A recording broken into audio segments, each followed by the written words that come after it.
하나님은 언약에 신실하신 하나님이십니다. 창세기 12장에 여호와 하나님께서 아브라함을 소명하시고 그에게 언약하시는데, 그 구절은 창세기 12장 1절, 2절, 3절 말씀, 여러분이 신앙생활을 하시면서 익히 너무나 많이 들으셔서 아시는 구절입니다. 제가 한 번 더 낭독해 드립니다. 너는 내 고향과 친척과 아버지의 집을 떠나 내가 네게 보여줄 땅으로 가라. 내가 너로 큰 민족을 이루고 네게 복을 주어 내 이름을 장대하게 하리니 너는 복이 될지라. 땅의 모든 족속이 너로 말미암아 복을 얻을 것이라. 이 약속은 여호와 하나님께서 아브라함에게 일방적으로 주신 언약입니다. 아브라함이 하나님 나한테 약속 좀 해주세요, 저한테 축복 주세요 한 적이 없는데, 하나님께서 아브라함을 찾아가시고 그를 지명하시고 그를 부르셔서 내가 너에게 땅을 줄 것이다. 내게 보여줄 땅으로 너는 가기만 하면 된다. 그리고 너의 후손들은 이와 같이 번성하게 될 것이고 너의 후손으로 말미암아 모든 족속이 복을 받게 될 것이다. 아브라함이 이 약속을 믿었습니다. 그리고 그의 후대 100세에 얻은 아들 이삭이 아버지가 하나님으로부터 받았던 언약과 축복을 승계하게 됩니다. 이어받지요. 그는 하나님 앞에서 이 아브라함 아버지의 대를 이어서 족장이 되어지고 이 가족을 이끌고 나가야 되는 무한 책임을 지게 되어졌을 때, 하나님께서 그 이삭에게 나타나셔서 또 말씀하셨는데, 아버지 아브라함에게 창세기 12장에서 하셨던 말씀과 아주 흡사한 말씀을 창세기 26장에서 들려주고 계시는 것을 보게 됩니다. 창세기 26장은 이제 족장이 된 이삭이 기근이 들어서 먹고 마실 것이 없을 때 선택의 여지가 없었어요. 물이 있는 나일강이 흐르는 애굽, 이집트로 이민 가는 것밖에는 방법이 없었습니다. 그래서 온 가족들을 이끌고 우리가 떠나자, 물이 있는 땅으로 가자 하고 이민을 떠나는데 블레셋을 통과하게 되거든요. 블레셋 지경에 그랄이라고 하는 땅에 잠시 머물러 있을 때 창세기 26장에 여호와 하나님께서 이삭에게 나타나서 이런 말씀을 하십니다. 애굽으로 내려가지 말고 내가 네게 지시하는 땅에 거주하라. 그러면 내가 너와 함께 있어 네게 복을 주고 내가 이 모든 땅을 너와 내 자손에게 주리라. 내가 내 아버지 아브라함에게 맹세한 것을 이루어 내 자손을 하늘의 별과 같이 번성하게 하며 이 모든 땅을 내 자손에게 주리니 내 자손으로 말미암아 천하 만민이 복을 받으리라. 그러면 여러분, 물론 그 문구는 다 다릅니다마는 아버지 아브라함이 받았던 언약과 아들 이삭이 받았던 언약에 공통점이 있습니다. 그것은 뭐냐면 아브라함에게는 내가 내게 보여줄 땅으로 가라, 땅 이야기가 나오지요. 또 이삭에게는 이렇게 말씀하십니다. 내가 내게 지시하는 땅에 거주하라. 뭐 땅은 다릅니다마는 분명한 것은 여호와 하나님의 주권적인 인도하심이 있다는 거예요. 내가 너를 위하여 특별한 계획을 세워놓고 있다. 그러니 내가 너에게 지시하는 땅, 내가 너를 위하여 준비한 땅, 내가 지시하는 땅으로 가라. 내가 너에게 보여줄 땅으로 가라. 땅 이야기하시고, 그 다음에는 땅의 모든 족속이 너로 말미암아 복을 얻을 것이라. 아브라함에게 그렇게 말했고, 아들 이삭에게는 이렇게 말씀하셨습니다. 내 자손으로 말미암아 천하 만민이 복을 받으리라. 그러면 우리가 이제 2대밖에 안 흘렀는데, 아버지와 아들인데 하나님이 이 집안, 이 가문을 통해서, 이 혈통을 통해서 뭔가 특별한 일을 계획하고 계신다는 것을 눈치챌 수 있어야 합니다. 하나님이 아브라함을 지목하시고 그에게 축복과 언약을 주시면서 땅 이야기하시고, 그 하나님의 주권적인 인도하심이라고 그랬죠. 그 다음에는 네 후손들이 번성해서 하늘의 별과 같을 것인데 그 후손 가운데에서 누군가가 나타나요. 그 후손으로 말미암아 온 인류가 복을 받게 될 것이다. 이 말씀을 아브라함과 이삭에게 했습니다. 그리고 창세기 28장에 보면 아브라함, 이삭, 그 다음에는 야곱이거든요. 아브라함, 이삭, 야곱이 언약의 계보입니다. 하나님이 한 대도 거르지 아니하고 아브라함에게 주신 축복을 이삭에게로, 이삭에게 주신 축복을 야곱에게로 계승하게 만드시는 거예요. 그 야곱이 어떤 야곱입니까? 쌍둥이 형 에서를 속이고 아버지를 속이고, 그래서 아버지가 큰아들 에서에게 물려주어야 될 하나님으로부터 흘러오는 이 축복권을 승계해 줘야 될 사람은 에서였는데, 야곱이 간교한 계략을 통해서 할아버지의 축복, 아버지의 축복이 자신의 것이 되기를 원해서 팥죽 한 그릇으로 작전을 펼치지 않습니까? 그래서 기필코 축복권, 장자권을 강탈합니다.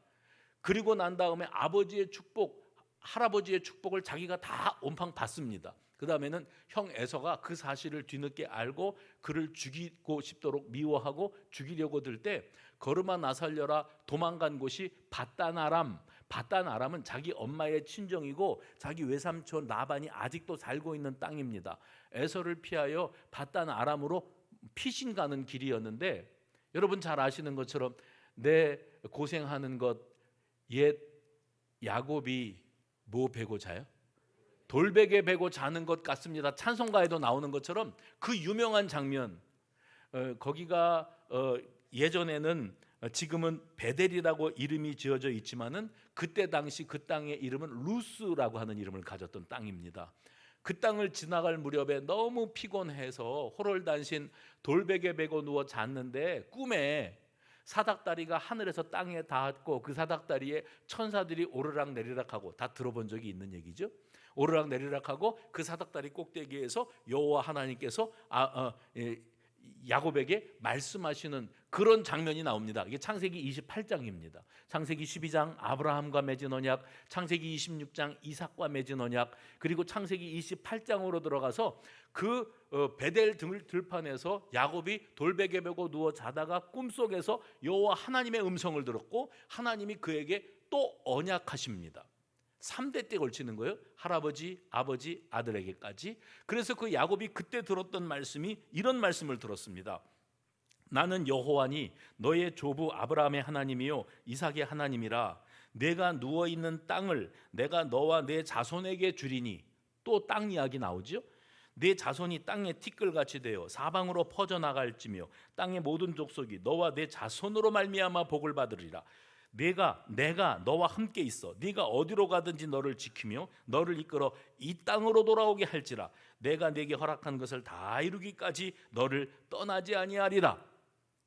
아브라함에게 이삭에게 말씀하셨던 하나님의 주권적 인도하심과 준비하신 축복, 이것이 야곱에게까지 승계되는 것을 창세기 26장에서 확인할 수 있습니다. 야곱에게는 뭐라고 말씀하셨냐면, 네가 누워있는 땅을 내가 너와 내 후손에게 주겠다. 그리고 땅의 모든 족속이 너와 내 자손으로 말미암아 복을 받게 될 것이다. 그 어떤 하나님의 인도하심과 더불어 하나님이 그 자손들이 번성하고 그 자손으로 말미암아 이 땅의 모든 백성들이 복을 받게 하시는, 그것은 곧 주 예수 그리스도로 말미암은 구원의 복인 줄로 믿으시기 바랍니다. 그 계획을 창세기에서부터 세우시는 겁니다. 여호와 하나님께서. 이것을 우리가 살펴보면서 아브라함에게, 이삭에게, 야곱에게 하셨던 그 언약의 승계 과정에 나타나는 일정한 패턴을 볼 수가 있는 겁니다. 먼저는 하나님의 주권적 인도하심, 지시하는 땅으로 가라는 거예요. 지시하는 땅에 머물라는 거예요. 그 다음에 그렇게 하면 내 후손으로 말미암아 이 땅의 모든 족속이 복을 받게 될 것이라. 특별한 어떤 복을 받게 될 것이다. 이것을 하나님만이 가지고 알고 계시는 특별한 계획을 세워 놓으시고 이 말씀을 이 3대에 걸쳐서 선포하고 계시는 것을 보게 됩니다. 이것을 언약의 계승이라. 해봅시다. 언약의 계승. 흔히 우리가 신앙생활하면서 아브라함의 하나님, 이삭의 하나님, 야곱의 하나님, 나는 여호와니 아브라함의 하나님, 이삭의 하나님, 야곱의 하나님이니라, 이렇게 말씀하실 때는 언약의 하나님인 거예요. 약속하시는 하나님, 축복하시는 하나님, 특별한 계획을 가지고 계시는 하나님이 지금 말씀하고 계시다는 것을 언급하고 계시는 겁니다. 그리고 난 다음에 그 야곱이 레아와 라헬 두 여인을, 외삼촌의 딸들입니다. 두 여인을 자기의 아내로 맞이하고 또 그 여인들의 종들, 여종들을 자기의 아내로 맞이해서 4명의 아내를 맞이하게 되고 이 4명의 아내를 통해서 12명의 자식을 낳게 되어줍니다. 그래서 한 12명쯤 되어지니까 아들들이, 그러면 이제 이렇게 줄기가 있고 가지가 있고 또 가지가 있고 가지가 퍼져나가듯이 족보가 그렇게 되어지지 않습니까? 아브라함으로 시작돼서 그 다음 때는 이삭, 100세에 얻은 달랑 하나밖에 없는 아들, 그 다음에 이삭이 쌍둥이 둘 낳습니다. 이걸 가지고는 하늘의 별과 같이 바닷가의 모래 알갱이처럼 번성, 택도 없습니다. 그런데 이제 그 야곱이 아들을 12이나 낳아놓습니다. 그러면 할아버지 때부터 아버지 때 지나서 이제 아들 때에 이르러서 손주가 12명의 손주들을 낳아놓았으니, 그러니 이제부터 번성이 이제 시작이 되려는가, 끝없는 번성이 시작되려는가, 하나님의 언약이 구체화되어지는 과정이 이어지게 됩니다. 여러분, 성경을 읽으시면서 특별히 창세기에 나오는 이야기를 읽으시면서 등장인물이 있고 그 등장인물과 관련된 사건들이 등장하지 않습니까? 아브라함 그러면 아브라함과 관련된 이런 일련의 사건들이 있었어요. 이삭 그러면 이삭이 어떤 인물이었고 어떤 과정을 밟았고 어떤 일들이 있었는지, 야곱 그러면 야곱을 통해서는 무슨 일들이 있었는지, 이런 일들을 이렇게 보실 때 여러분들이 그 한 사람 개인의 스토리로 이 장면을 묵상하는 것도 뭐 특별히 의미가 있습니다. 그러나 중요한 것은 우리가 하나님의 크시고 놀라우신 구원 계획, 하나님이 하시고자 하시는 구원 계획을 볼 줄 아는 관점으로 성경을 본다면 한 사람의 인생에 벌어지고 있는 어떤 일들, 그 일들만을 보면서 뭐 은혜도 받고 감동도 받고 염려도 되고 또 탄식도 하고 이러지만, 실제로 한 걸음 뒤로 물러나서 하나님이 아브라함에게 주신 언약을 어떻게 성취하고 이루어 가셔서 예수님께서 이 땅에 오시기까지 그 과정들이 어떤 혈통을 통해서 어떻게 흘러갔는가, 이것을 여러분이 볼 줄 아는 눈을 갖는다면 하나님 하시는 일 우리는 몰라요. 나는 지금 비록 알 수 없지만, 내 눈앞에 펼쳐져 있는 것밖에 볼 줄을 모르지만, 여호와 하나님이 내 인생을 통하여 한 아브라함의 줄기를 통하여 하나님이 이루어 가시는 놀라운 계획을 보면 우리는 한 치 앞을 내다볼 수 없지만, 내일 일은 난 몰라요, 하루하루 살아요지만, 여호와 하나님은 우리를 그냥 무의미하게 이 땅 위에 던져놓으신 것이 아니라 우리 한 사람 한 사람의 인생을 통해서 하나님의 나라를 이루시고 우리 모두가 구원받는 천국 백성 되기를 원하시는 줄로 깨달으시기를 바랍니다. 그래서 새벽에 말씀을 나누면서 제가 그런 말씀을 전했던 기억이 있어요. 지금 아브라함의 이야기, 이삭의 이야기, 야곱의 이야기로만 볼 것이 아니라 하나님의 언약 계보, 구원 계획이 어떻게 구체화되어 가는가, 그냥 하나님이 말씀만 하시고 까먹으시고 없었던 일로 해버리시는 그런 하나님이 아니라 한번 말씀하시면 반드시 이루고야 마시는 신실하신 하나님, 저와 여러분의 아버지는 신실하신 줄로 믿으시기 바랍니다.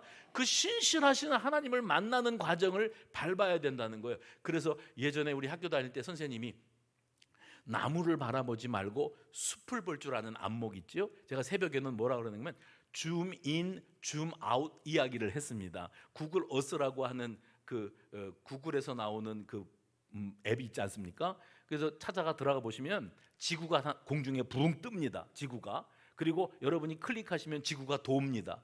그런데 그 지구에서 대한민국을 찾아보는 거예요. 그러면 이제 줌인 하는 겁니다. 카메라를 앵글을 당기는 거예요. 그래서 들어가 보면 대한민국이 나오고 그 지구 땅덩어리에서 대한민국이 나오고 대한민국에서 더 줌인해서 수도권으로 들어오고 그 수도권에서도 좋은 도시 수원으로 딱 크로즈업을 하고 그 다음에 그 수원에서도 세류동을 찾아보면 세류동에 우리 교회가 보입니다. 희한하지요. 그리고 다시 줌아웃, 뒤로 쭉 빼면 그러면 대한민국 지도가 나오고 쭉 빼면 아시아가 전체 나오고 더 뒤로 쭉 빼면 태평양, 인도양이 나오고 더 뒤로 쭉 빼면 지구 덩어리가 동그랗게 뜹니다. 뒤로 물러가면 갈수록 지금 우리가 요 손바닥만한 데서 아등바등하고 살면서 뭐 사네 못 사네 죽겠네 뭐 살만하네 이러는 게 우리 하나님이 이렇게 바라보실 때에는 참 기가 차는 거예요. 웃기는 거예요. 우리는 버러지만도 못하고 먼지 알갱이만도 못하고 타다만 막대기만도 못하고 구더기 같은 존재라고 고백하지 않습니까? 성경에서. 그 이유가 어디 있습니까? 하나님이 보시는 관점이 있고 내가 내 코앞에 닥쳐 있는 현실을 바라보는 관점이 있어요. 우리는 뭐밖에 못 보냐면 나무만 붙잡고 있는 겁니다. 내 인생의 현실 속에 있는 나무 이거 하나 붙잡고 아등바등 하는데 조금만 뒤로 물러서서 줌아웃, 하나님이 보시는 관점으로 보면 하나님은 언약의 하나님. 그 언약은 내가 잘 되든 잘 안 되든 관계없이 현재 진행 중인 줄로 믿으시면 아멘 하시기 바랍니다. 그 언약의 하나님께서 나 같은 인생 하나를 통하여 100년도 채우지 못하고 가는 인생을 통하여 하실 일이 있으신 거예요. 그리고 그 일을 통하여 하나님의 나라를 이루기를 원하시고 하나님의 복음이 땅끝까지 증거되기를 원하셔서 참 사연도 많고 또 여러 가지 인생길이 복잡다단한데 그 일들을 통하여 하나님이 하시고자 하시는 일을 반드시 이루고야 마시는 줄로 믿으시기를 바랍니다. 그러므로 우리가 성경을 보면서 아브라함이라는 사람, 이삭이라는 사람, 야곱이라는 사람 참 복잡한 인생들 살다 갔다. 그리고 개개인을 볼 것이 아니라 언약의 계보, 하나님이 아브라함에게 주신 약속을 이삭을 통해서 어떻게 조금 더 구체화, 이삭을 주신 약속이 야곱을 통해서 어떻게 조금 더 구체화되어 가고 그 언약의 계보가 붕 떠가지고 어디로 나가냐면 다윗에게로 갑니다. 그리고 하나님께서 그 다윗에게 직접 언약하시면서 내가 너와 네 후손에게 복을 줄 것인데 내가 네게 복을 주어 네 후손들 중에서 왕권이 떠나지 않게 하겠다. 왕권. 그리고 왕권이 실제로 떠나지 않습니다. 다윗 계보에서. 그리고 마태복음 1장에 보시면 그 다윗의 계보 속에서 예수님께서 이 땅 위에 탄생하십니다. 그리고 그 예수 그리스도께서 우리의 죄악을 대신 짊어지시고 십자가의 대속의 죽음을 죽으심으로 일찍이 창세기 12장에서 하나님이 아브라함과 맺은 언약이 흐르고 흘러서 아브라함, 이삭, 야곱 언약의 계보, 그 언약의 계보가 다윗에게로 이어지고 그 다윗의 계보 가운데 예수님이 오시는 것으로 언약의 성취. 해봅시다. 언약의 성취. 그래서 이 창세기에 나오는 스토리를 접하시면서 그냥 개인의 사연으로 보고 지나갈 것이 아니고 하나님이 하고 계시는 일을 볼 줄 아는 안목, 숲을 볼 줄 아는 줌아웃해서 주님께서 언약하신 것을 어떻게 이행하고 계시는 것을 볼 줄 아는 눈이 열려지면 성경을 바라보는 관점이 지금보다는 훨씬 더 폭 넓어지고 하나님은 이런 분이시구나, 틀림없으신 분이고. 얼렐레 아멘을 안 하시네요. 하나님은 틀림없으신 분이고 신실하신 나의 아버지시다. 지금은 내가 나무만 붙잡고 있느라고 뭐가 되는 일이 없고 힘들다 그래도 뒤로 한 걸음만 물러나서 하나님이 하고 계시는 일과 그 언약을 어떻게 성취하고 계시는가를 내가 볼 줄 아는 눈이 열려진다면 지금 이것 때문에 죽네 사네 못 사네 이럴 필요가 없다는 사실을 우리가 기어이 깨달아 알 수 있게 될 줄로 믿습니다. 야곱이 12아들을 낳았는데 그 12아들 가운데 11번째 아들, 자기가 사랑하는 여인 라헬이 낳아준 아들, 그게 요셉이었어요. 우리는 아브라함, 이삭, 야곱 그 다음에 등장하는 인물이 요셉이기 때문에 그 언약이 요셉에게로 흘러갔을 줄로 아는데 아니요, 요셉은 언약 계보가 아닙니다. 그런데 왜 요셉의 이야기가 이렇게 장황하게 등장하고 있는가? 이것도 역시 하나님께서 이 요셉이라고 하는 인물을 통해서 아브라함에게 주신 언약을 어떻게 구체화하시는가? 아브라함, 이삭, 야곱을 족장시대라 그러거든요. 해볼까요? 족장시대. 부족 국가입니다.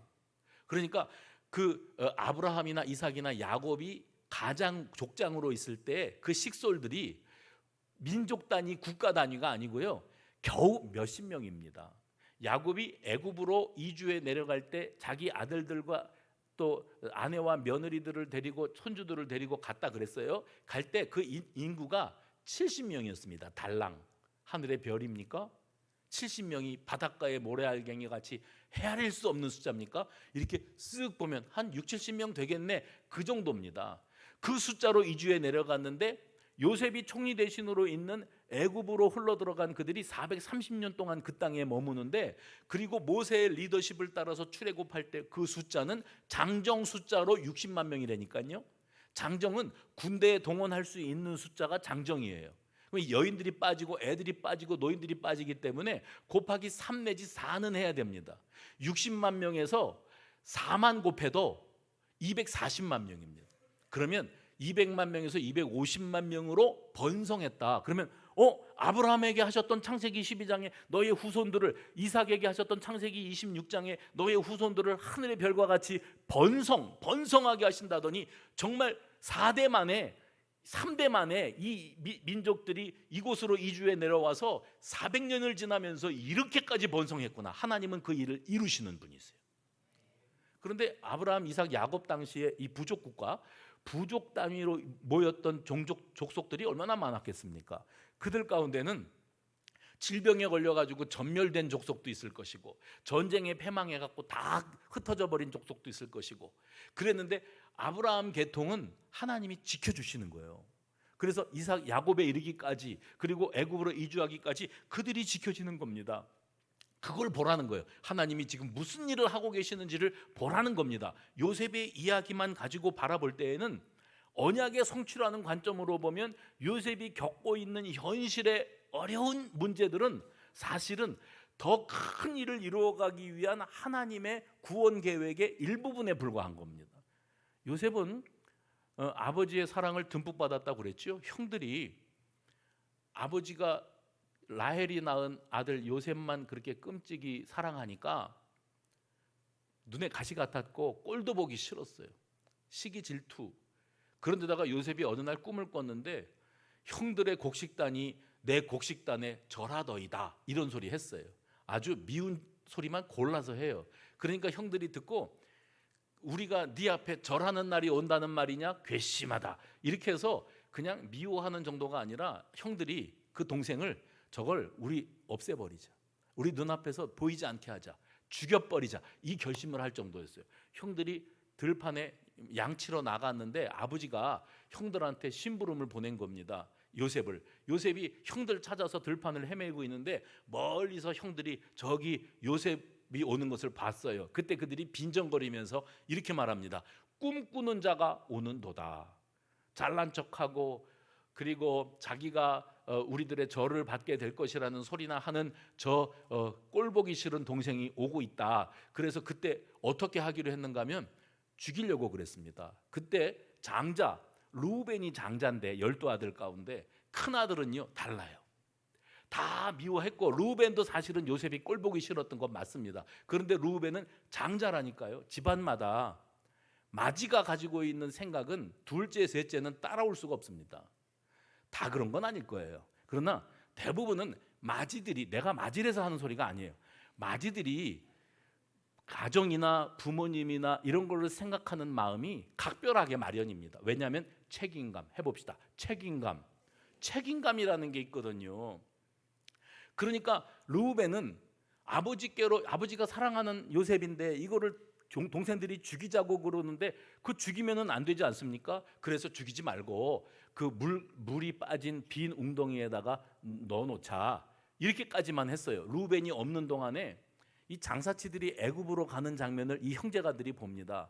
그때 그들이 어떤 생각을 했는, 특별히 유다가 넷째 아들입니다. 뭐라고 말하냐면 우리가 죽여 없앨 것이 아니라 이 웅덩이에 그냥 놔두면 목말라 죽거나 짐승에게 물려 죽거나 굶주려 죽거나 죽게 마련인데, 그럴 게 아니라 애굽으로 팔아넘깁시다. 그래서 은 20을 받고 팔아넘깁니다. 루벤은 그때 거기 없었어요.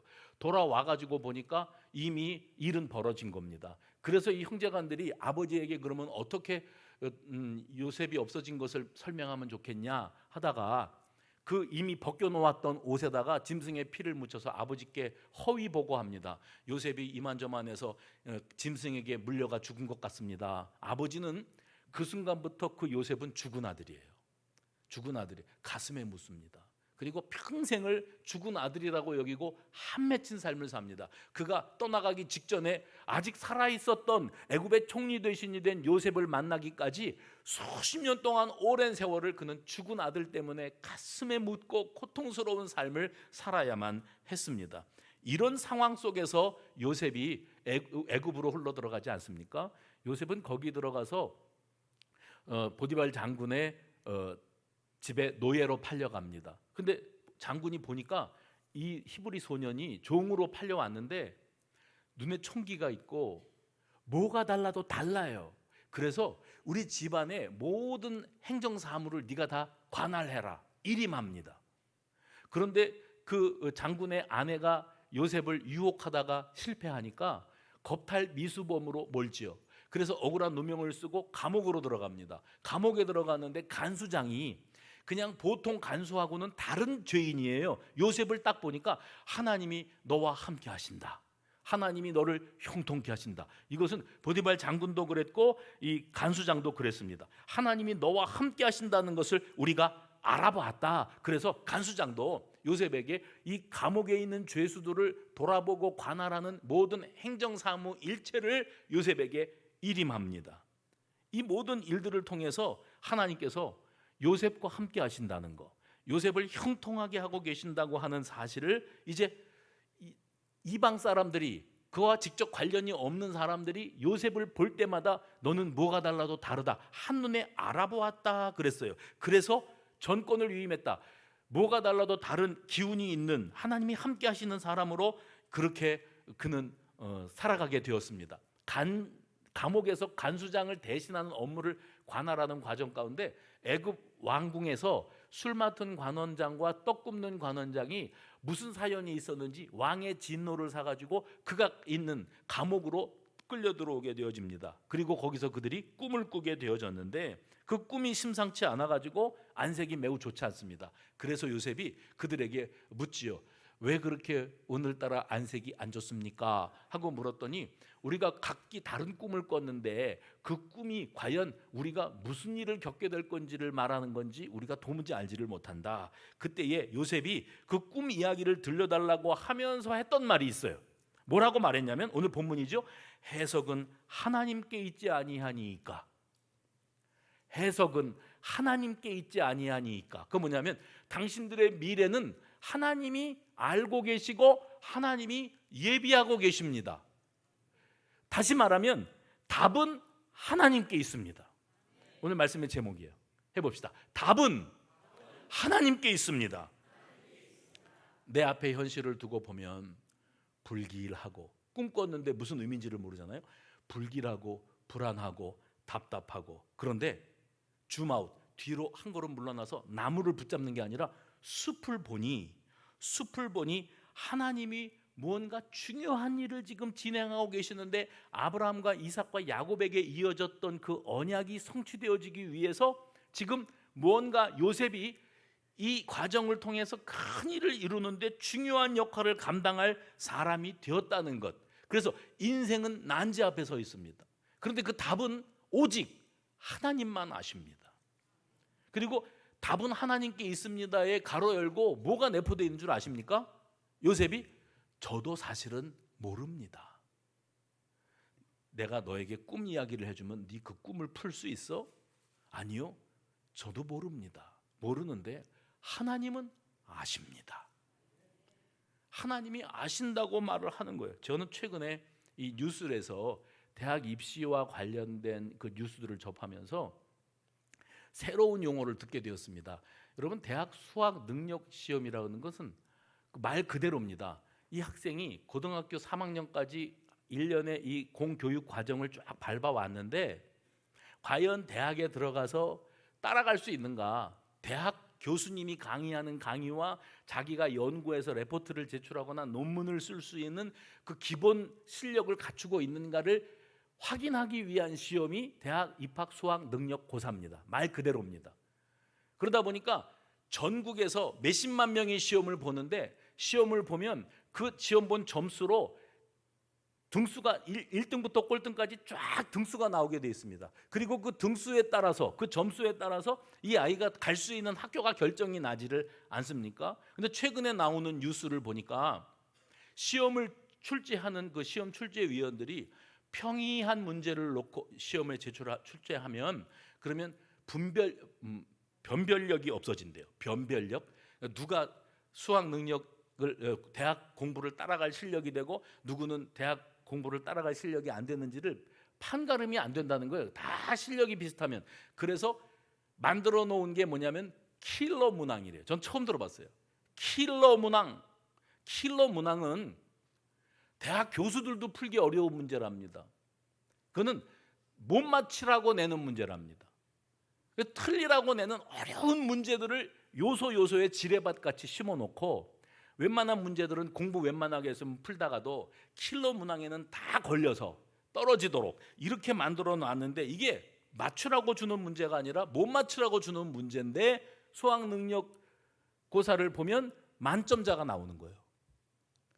못 보라고 킬러 문항을 만들었는데 만점자가 나와요. 그렇다면 뭐냐면, 어떤 부모는 물질적인 능력과 실력이 있어서 자식을 달달 볶는데 이 남들도 다 맞추는 문제는 당연히 맞춰야 되고, 못 맞추라고 그렇게 비비 꼬고 어렵게 만들어 온 문제도 너는 능히 이거는 킬러 문항이구나 하고 능히 풀어낼 수 있는 실력을 갖춘 어떤 가외 교사에게 월 몇백만 원을 붙여가면서 교육을 시켜서 이 아이는 그거를 다 해서, 물론 이제 뉴스 마이크가 오면은 저는 학원에는 다녀본 적도 없고요, 평상시에 학교 교과서 위주로 교육 방송 위주로 수업을 했고요, 뭐 이런 소리를 하겠습니다만은, 알고 보면 다 그렇게 킬러 문항을 피해갈 수 있고 만점이 될 수 있는 실력을 갖춘 사람들이 만들어진다는 거예요. 난제, 킬러 문항. 여러분, 저와 여러분의 인생 가운데도 이 킬러 문항이라는 게 딱 내 앞을 가로막을 때가 옵니다. 도무지 못 풀어요. 답을 찾을 수가 없는 상황입니다.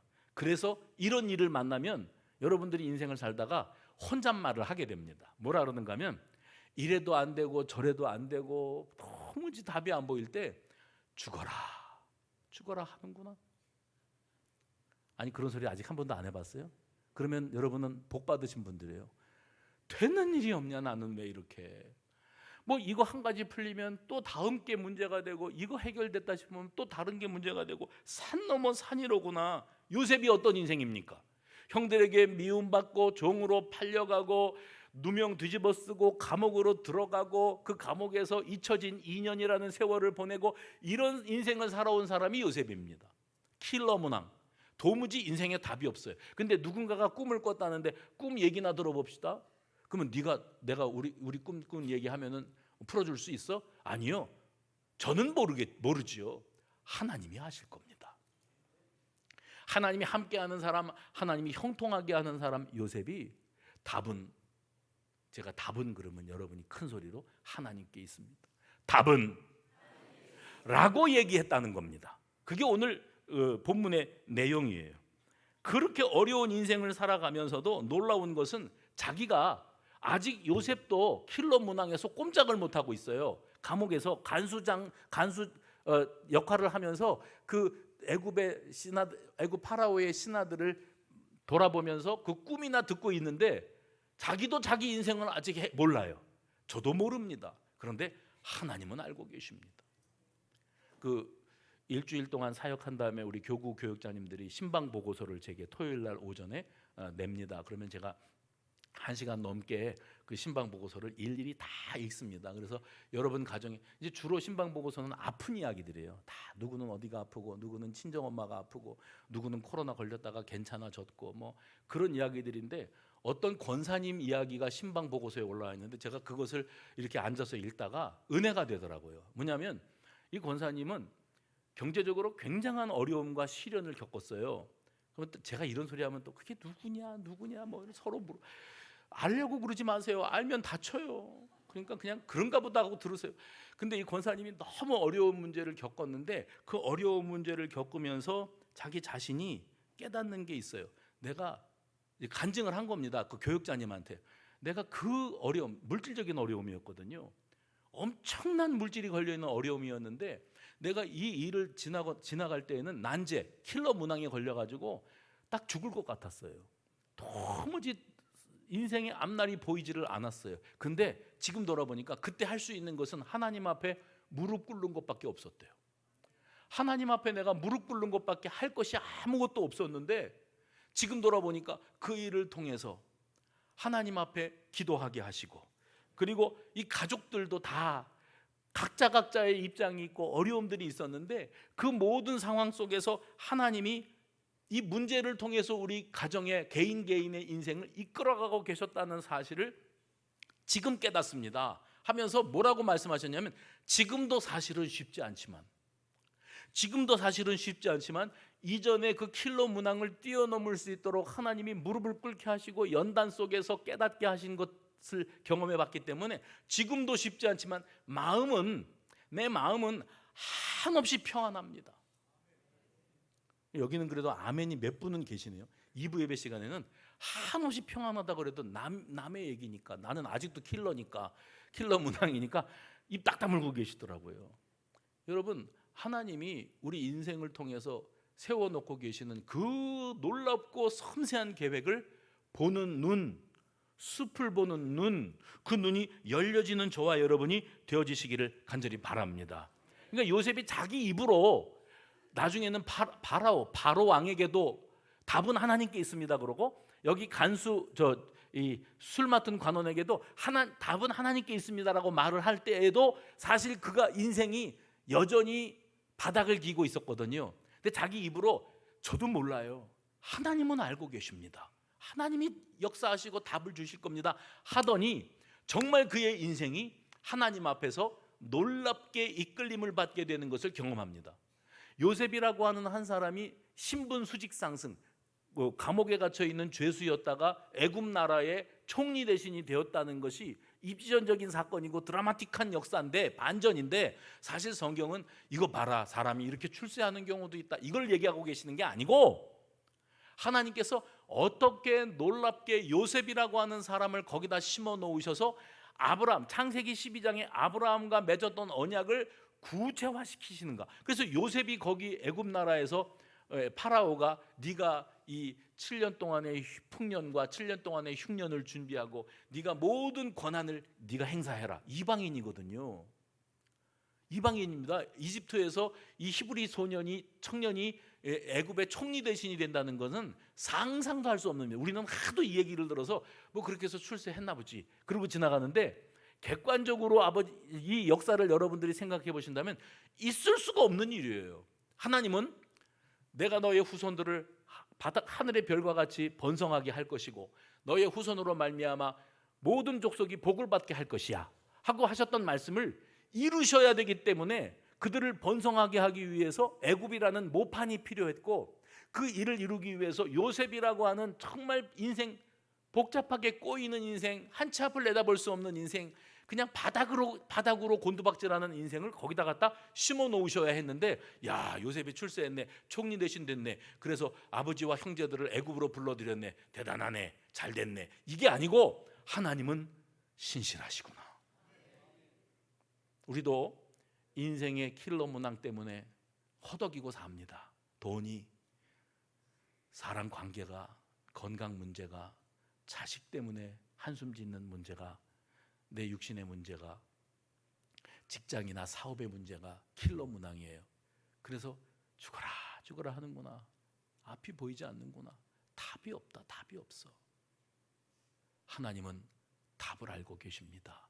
사람 붙잡고 나 어떻게 하면 좋아요, 나 어떻게 하면 좋아요, 답답해 죽겠어요, 불안해 죽겠어요, 그 누구도 여러분에게 속 시원하게 저만 믿으세요 그럴 사람은 없어요.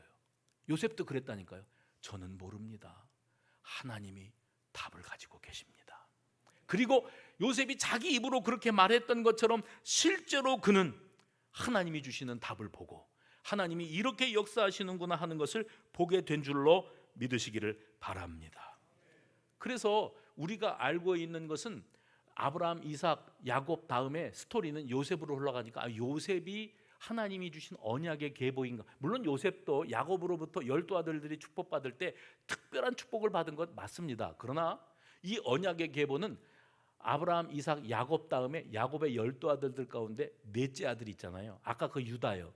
그에게로 흘러가고 그 유다의 후손 가운데 다윗 왕, 다윗 임금이 탄생하고 그 다윗 임금의 계열, 그 후손 가운데 예수님께서 탄생하시게 되어지는 겁니다. 그럼 요셉은 언약의 계보도 아닌데 뭘 이렇게 자세하게 그의 스토리를 이야기하고 있는가? 하나님은 우리는 알지 못하는 신비한 일을 지금도 이루어가고 계시는데 우리는 나무만 붙잡고 있으니까 그게 안 보여요. 그래서 죽겠는 거예요. 그래서 숨찬 겁니다. 좌절하고 두려운 겁니다. 우리는. 그러나 하나님은 이미 그 모든 계획을 가지고 틀림없이 일하고 계시기 때문에 지금 이 순간 여러분 킬러 문항에 걸려 있습니까? 답답합니까? 불안합니까? 하나님을 믿으시기 바랍니다. 나는 너를 허투루 이 땅 위에 던져놓지 않았다. 내가 너를 통하여 놀라운 일을 이루고야 말 것이다. 하나님 나라가 세워지고 하나님 땅끝까지 그 복음이 들려지는 역사를 이루게 되실 줄로 믿으시기를 바랍니다. 파라오가 꿈을 꿨대요. 파라오가 꿈을 꿨는데 자기 꿈 때문에 뒤숭숭해요. 일반적으로 평소에 꾸던 꿈하고는 좀 다른 꿈인 겁니다. 그래서 우리 애굽 나라에 이 꿈 해몽을 잘하는 사람들이 얼마나 많고 공부 잘하고 똑똑한 사람이 얼마나 많냐. 왕이 꾼 꿈을 해석할 사람을 찾는다. 아무도 나서지 못합니다. 그때 이 술 맡은 관원장이 옆에 있다가 아차 2년 전에 내가 감옥에 있을 때 그때 히브리 청년이 내 꿈을 풀어주시면서 답은 하나님이 갖고 계십니다. 그러더니 정말 내가 그의 해몽대로 애굽 왕궁으로 돌아왔자. 그러면 지금 애굽 왕 파라오의 꿈을 해석할 사람은 그 청년밖에 없지 않는가? 그래서 왕에게 보고드렸더니 즉시 입궐시켜라. 왕궁으로 들어와가지고 왕의 꿈을 풀어줍니다.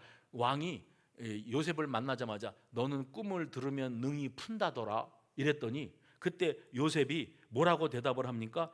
내가 하는 것이 아니고 이 어려운 문제들은 하나님께서 다 풀어가실 겁니다. 한번 읽어보시겠습니다. 내가 아니라 시작.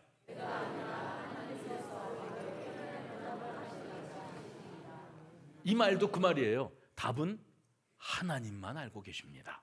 답은 하나님이 가지고 계십니다. 어려운 인생의 난제 앞에 서 있는 우리들을 바라보면서 요셉이 뭐라고 외치고 있을까요? 요셉에게 물어보죠. 야, 나는 어떻게 될 것 같으냐? 답답해 죽겠다. 죽어라 하는구나. 뭐 사업도 안 풀리고 직장도 어렵고 경제적으로도 어렵고 되는 일 하나 없고 몸에는 병들고 자식들은 속을 새기고 아픈 캄캄하고 죽겠다 지금. 그때 요셉은 우리를 향하여 하나님은 살아계십니다. 하나님이 돌아가셨습니까? 당신은 왜 하나님이 돌아가신 것처럼 그렇게 불안해하고 두려워합니까? 답은 하나님이 알고 계십니다. 그리고 하나님은 허투루 언약을 주시거나 그리고 하셨던 말을 거두시는 하나님이 절대 아닙니다. 반드시 하나님은 그 일을 이루실 것입니다. 이것을 우리들에게 외치고 싶은 겁니다. 바라기는 저와 여러분이 변함없이 지금도 하나님은 그 기쁘신 뜻대로 내 인생 가운데 손대고 계시고, 아멘입니까? 손대고 계시고 그 일을 이루시는데 나는 나무 하나 붙잡고 보니 강론만 붙잡고 있으니 총론을 못 보는 거예요. 나무만 붙잡고 있으니 숲을 못 보는 거예요. 그 숲은 뭐냐면 하나님의 구원 계획입니다. 도도히 흐르는 강물을 막을 수 없지 않습니까? 불은 끌 수 있는데 물은 막을 수가 없대요. 홍수가 나니까 그래서 그 피해가 큰 겁니다. 그래서 이 흐르는 강물처럼 하나님의 구원 계획은 지금도 현재 진행형인데 그 일부분의 인생을 살아가는 우리들이 어떤 때는 살만하고 어떤 때는 너무 힘들어서 차라리 죽는 게 나을 것 같고 이러고 살아가는데 하나님은 웃고 계시는 겁니다. 내가 답을 가지고 있다. 내가 생각이 있다. 하나님은 저와 여러분 개인을 향한 특별한 계획이 있는 분이신 줄로 믿으시기를 바랍니다. 아픔과 상처 가운데서도 내 인생을 바꿔놓으시고 나를 여기에다가 데려다 앉혀놓으신 하나님, 그 하나님 덕분에 내가 지금도 살아있고 앞으로도 살 수 있습니다. 하나님의 큰 그림, 하나님의 구원 계획을 어떻게 이루어 가셨는가를 보면서 내 인생도 나는 모르지만 하나님이 예비하시리라. 예수 그리스도로 말미암아 새 생명을 얻고 천국 시민권을 살아가고 있는 우리들이 뭐가 달라도 달라야 되지 않겠습니까? 간수장이 요셉을 보고 너는 뭔가 특별한 아이야. 보디발 장군도 너는 뭔가 달라 했던 것처럼 우리도 하나님의 인도하심을 받는 하나님의 백성, 천국 시민권 소유자로서 뭐가 달라도 다른 삶의 모습을 살아가는 저와 여러분 되시기를 주의 이름으로 축원합니다.